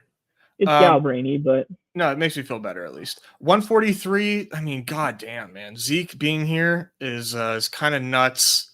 Yeah, I passed on Zeke the other day for Ty Chandler. I don't know, but yeah, I'm good with Zeke. Zeke feels safe, which is weird to say in this landscape. All right. Yeah, that fall to me just felt nice. I feel very secure about Zeke's role, at least. I mean, being the guy you need, I guess, say what you will, but I do feel pretty confident in his role. Just to take a look at QB and tight end here, Kirk Cousins doesn't stack. Komet would just be kind of like a luxury pick. I don't think we need a tight end here. And then Stafford at pick 153 does stack, but we still have outs, like you said, with Watson and Rodgers. So I think we should wait. We do have Ty Chandler here. We could shut it down and just have like a disgusting RB room, which I'm into. Or we can maybe do like a Mooney for whatever the hell reason. What do you think? No, take Chandler then. Chandler does stack with Dubs. Yeah, there you go. A little bit of 17. And then like this is 100% a 5 RB team, and I agree. We feel fucking good about it. Yeah, I do feel really good about this. This is one of the stronger running back rooms. I think getting the fall on Jalen Warren and getting the fall on Zeke make it feel way stronger than the left side of the board usually feels for 5 running back builds. Like, yeah, and we, depending on like how far our QBs fall, we could make this a 3 QB team, or obviously a 3 tight end team. But I think the way I typically do this is probably a 2-5-9-2, but we'll see. We'll play it by ear. I want to keep our options open, but the next time we are on the clock, though, I think we can safely turn off the green button. Yeah, I agree with you there. No Bosox chiming in that he did a Zeke plus Rico team, both in the 140s the other day. What do you think about pairing those two together? Kind of like to Hayden's point with the Rams backfield, but maybe not as talented and or useful, but like kind of like the cheaper version. I like it solely as a bet on the offense, right? If we think that this offense is gonna be good, then both of those guys are undervalued, right? Like they're both cheap, like right. Obviously too cheap if this offense is gonna succeed, and they don't add anybody else. I think that is like, unfortunately, like a shoe that like could drop. That would really be a thorn in my side, because I take a decent amount of Zeke. I take more Dowdle, but I take both these guys. But man, that would suck if if Herbert actually ends up going there, Khalil Herbert, that is, Samaje Perine, or even like Dameon Pierce potentially. And kind of been some talk of that. But that would surprise me. Any addition to this backfield would definitely suck. Yeah, I mean, it does feel, it feels like maybe it was slightly cheaper last year to do the Miami backfield stack together, but it does feel like maybe not the same ceiling as that one had, but it does feel kind of similar. Yeah, the Achane emergence was just like insane. I wish I could have somehow seen that coming. Man, don't we all? Right. But yeah, that'd be nice. But who was a big Achane guy last year? I feel like Davis was a pretty big Achane guy last year because of like the speed profile. Yeah. King Cap, King BBM2 regular season winner, was really into. He was also a James Outman guy too when Outman broke out, so he got ahead of the curve on a couple. Yeah. So when he's pumping bags, he's pumping Jermaine Burton this season too. Okay. I mean, I was thinking about this one the other day, just because I saw a clip that Bindles put out of Pete talking about it, like the Iasota versus Burton one. It's very interesting that like Burton has the higher ADP and everybody's in on Burton. When you think about the path to get there, like kicked out of 5 schools, but somehow stayed with Power 5, and then the Bengals take a shot on him. Like, it is the super condom play by the Bengals for a third wide receiver when they knew Tyler Boyd wouldn't come back, to be like, take the guy who has like a super sketchy profile and then handcuff him with the guy who went to Princeton and was a track star and we think is like super straight and narrow, but like at a lesser school. Like, doesn't that feel like they like archetype profiled their handcuffing of their own wide receiver position? It's like, who would you pair? Who would you pair with like the kid who had like kind of a dicey, sketchier past? Probably the kid who went to Princeton. Like, like it kind of feels like they just like insured their own bet. It's pretty funny. That's funny. That's that's funny.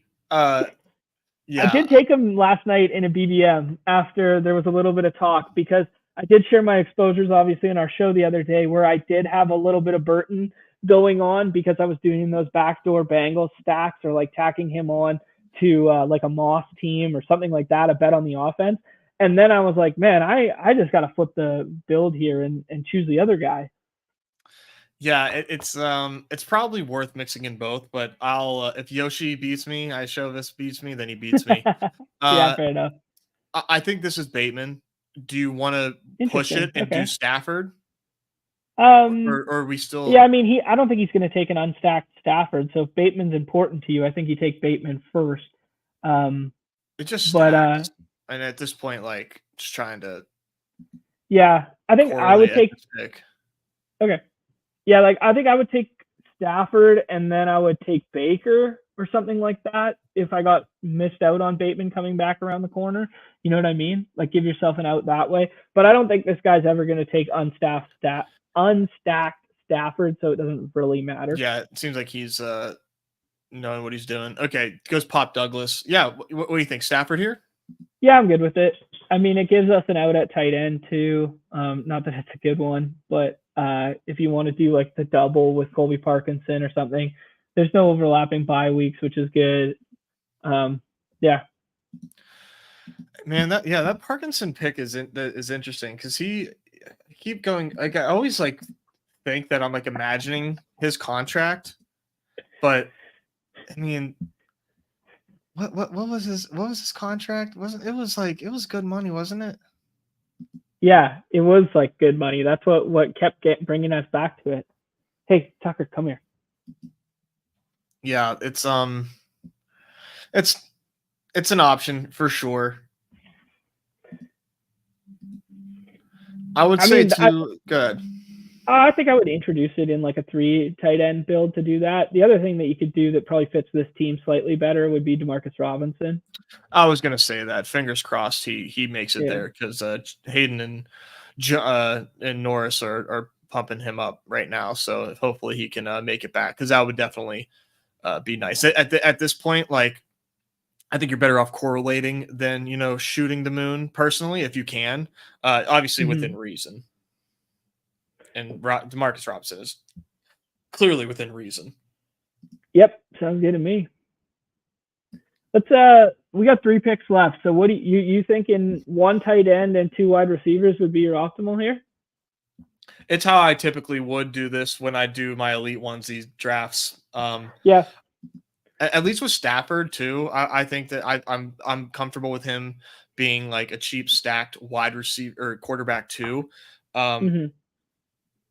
Tight end is going to be dicey. What do you have any thoughts on Juwan Johnson? I know neither of us are doctors here, but he's got the foot surgery. The prognosis keeps being said that he's going to be back for the season.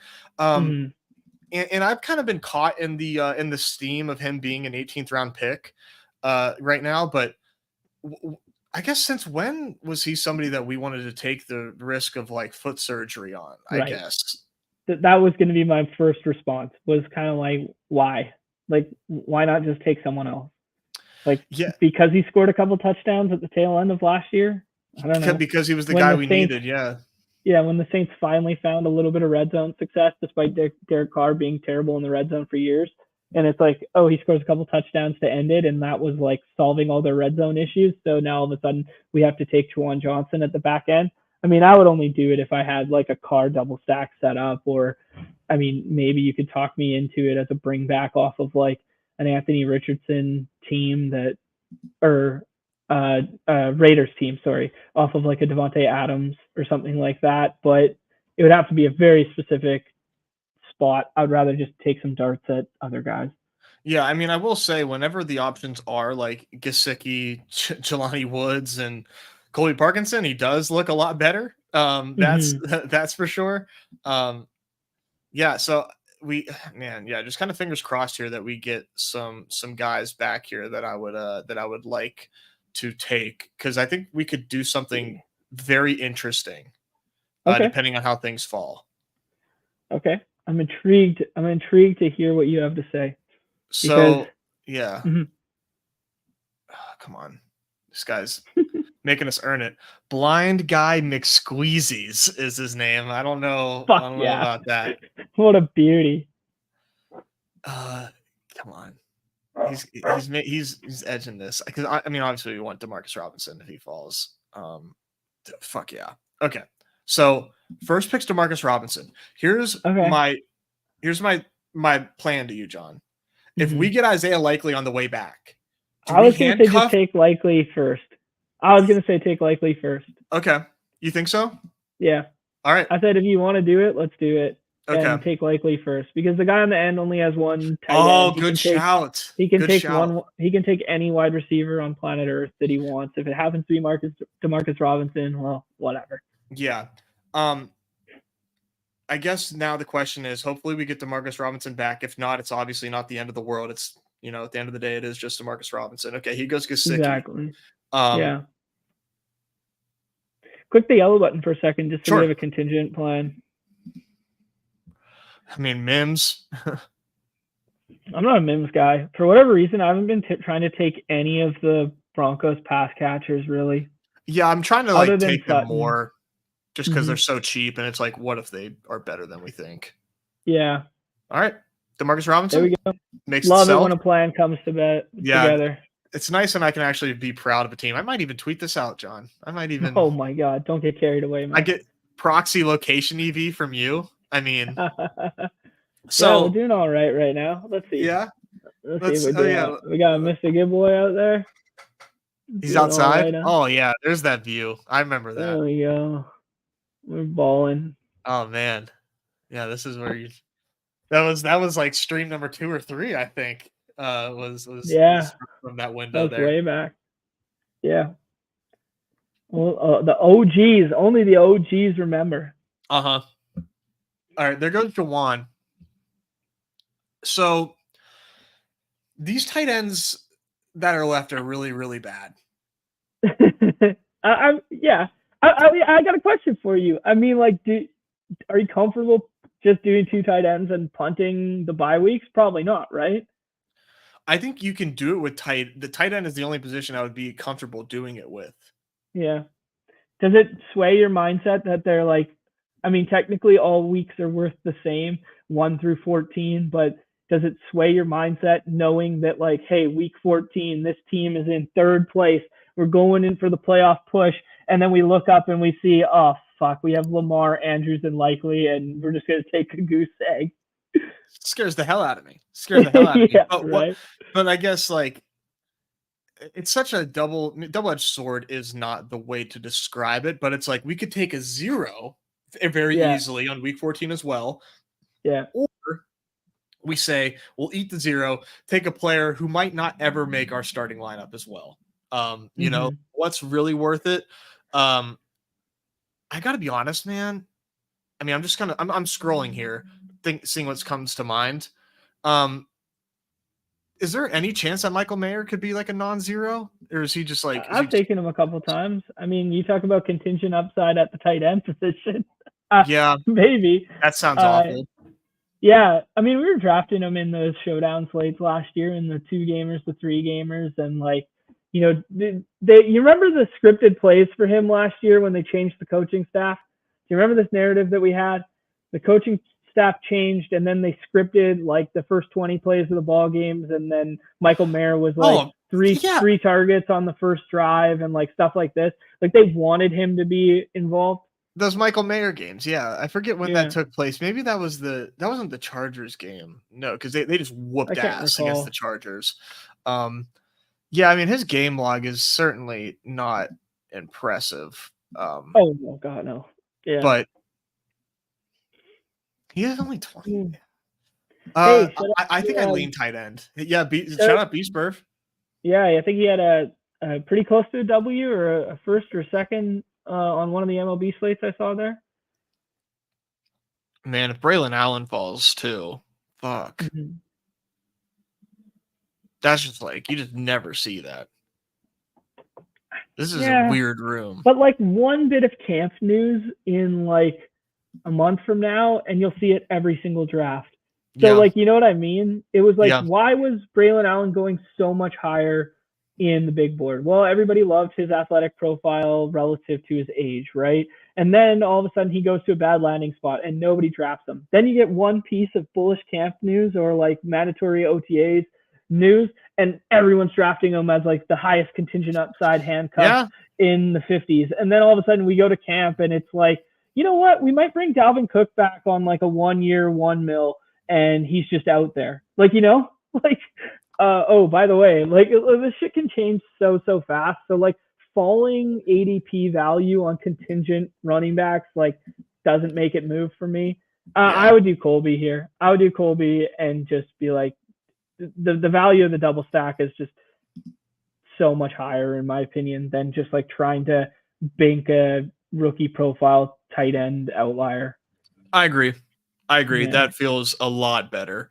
Yeah, man, I like the way that this team turned out. Very nice. Let's get your name on here before I claim it for myself. Yeah. Like here, Dumfries saying that like, yeah, he's a picture of him looking beefy brought up ADP 3 rounds. Like literally, that's all that happened, right?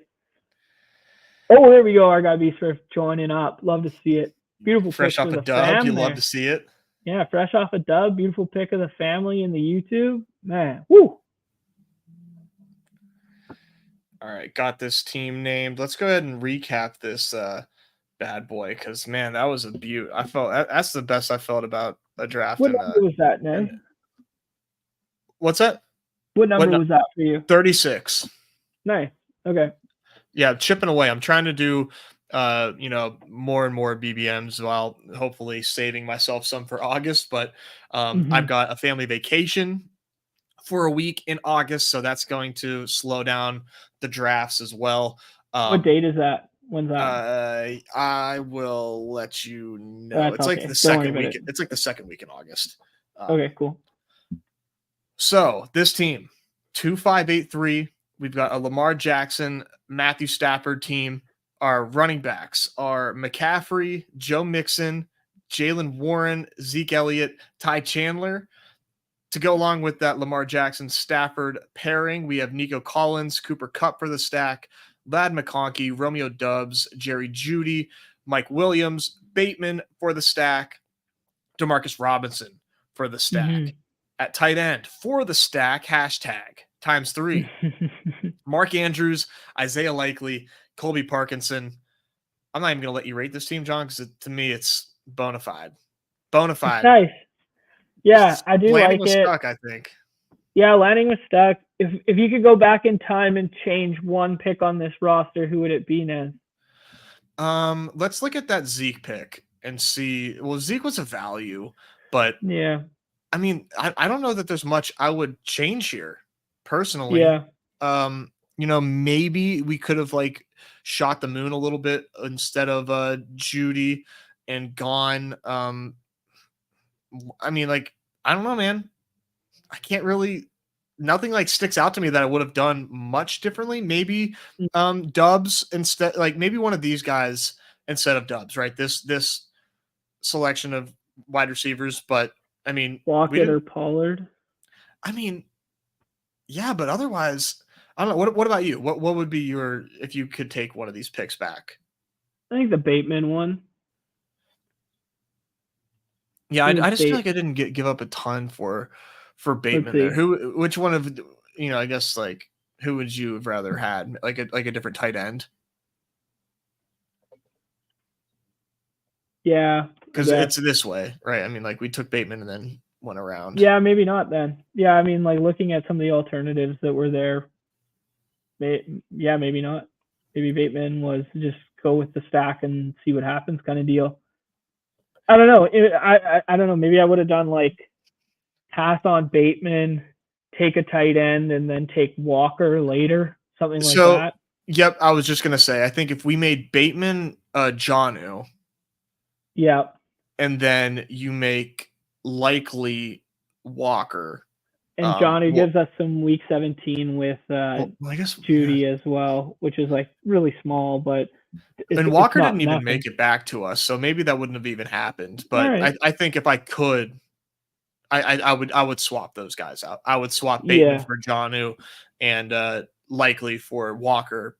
I agree. Yeah, that'd be the dream. I mean, all in all, it's still like a 9 out of 10 team. It feels fun. And it feels like handcuffing the tight end like that isn't terrible because I think they can both score. Man, I was looking at some ESPN has RTM, I want to say, like reception. I was looking at the stats earlier, and it's kind of like a hybrid of open score and yak and something else. And they've kind of like made this receiving metric via it. And amongst all tight ends last year, Isaiah Likely was 5th or 6th in that metric. And we clowned last year. Like I was like, he's 90% Mark Andrews. Like I kept saying that when we were doing the dailies. I was like, 90% Mark Andrews. Who cares? Take Mark Andrews with the Q tag and just swap to Likely. Who cares? And then when we got to the playoffs, it was like, dude, I think non-zero chance Likely might be better. Like I don't know. Like I'm not necessarily believe that, but from a fantasy standpoint, I don't know. Maybe could get some more standalone usage this season potentially. You never know. Could work its way out. I think it worked well for that team though, and we got Parkinson for the stack as well for Stafford, just in case it all doesn't work out. Anyways, I like the way that worked out. John, did you know today, I believe, is the debut of the preseason Hard Knocks? So not like the OG flagship Hard Knocks. They're doing like a camp Hard Knocks, a pre-camp Hard Knocks, I guess. The pre Hard Knocks. We've gone so far in the media cycle that we have a pre Hard Knocks. Yeah, so it's crazy, but the Giants are that team. So I mean, I don't know how much far Neighbors can climb, but maybe Danny Dimes gets a little bit of a Hard Knocks bump. I mean, got to be thinking about these things. Who's about to get this bump? Yeah, like get ready to learn Tyrone Taylor over and over again in the 18th round. Tracy, whatever.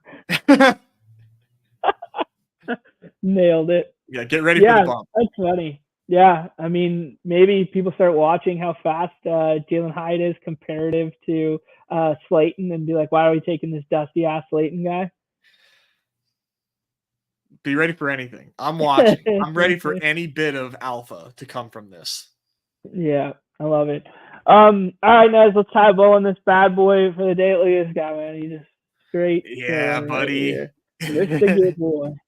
All right, man. We still got 250 of us hanging out. If you're watching on the Twitterverse, jump on over to the YouTube, give us a follow, hit that bell, whatever that thing does, hit that thumbs up so we can keep coming back. We bring you guys underdog content, as the overlay suggests, daily out here on the Badge Bros Network. I'm calling it now. Man, always fun. We'll be back tomorrow, 2 p.m. Eastern. I'll be back with not sounding like I'm underwater here with Pete. We're going to do some fantasy life projection, deep dive, and another football draft there on Off and On the Clock. And then everybody enjoy the 4th of July. We'll probably have nothing on that one. Maybe if there's like a baseball slate or something like that, and there's some murmuring in the Discord, I'll do like a paywall baseball slate for like half an hour or something like that. And then Nez, when's your birthday? It's coming up. It's coming up. So keep on your toes there. Maybe wish Nezzy a happy birthday. It's the 6th. I'm not going to be one of those dickheads that keeps it a secret. It's the 6th. It's on the 6th. So he's got his parents in town and stuff like that. So Friday will probably be a Roto Run solo run, or maybe I find a guest, something like that. But there will be some form of content on Friday for sure. So you can count on us tomorrow at 2 p.m. Eastern with Pete, and then on Friday something as well. Anything else to say, Ness? No, that'll do it. I am going to cram in some drafts before my folks get into town tomorrow. So seeing the baseball lobbies, weekly winners, all that shit. I'll be in there. Love it, dude. All right. If you guys didn't see the beginning of the show, we talked about lots of stuff. Some free agency stuff there, some clock stuff, some rakeback stuff. Fun show today. All right. So on behalf of Nez and myself, everybody's favorite time of the show, the end. Peace. hit that like, subscribe, please. We want to have jobs and feed our families.